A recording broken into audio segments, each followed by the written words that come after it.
Hi friends, ഇന്നത്തെ എൻ്റെ lunch menu കണ്ടു നോക്കിയാലോ. നല്ല കുത്തരി ചോറ്,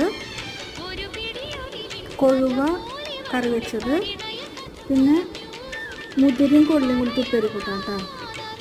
പിന്നെ നല്ല മുട്ട ആംപ്ലേറ്റ്, കുക്കുംബർ, കണ്ണിമാങ്ങ അച്ചാർ. മുതിരയും കൊള്ളിയും എനിക്ക് ഭയങ്കര ഇഷ്ടമാണ്. മുതിരയുടെ കൂടെ ഒന്ന് കൂട്ടി കഴിക്കുന്നത്. നമുക്കിത് കഴിച്ചു നോക്കാം.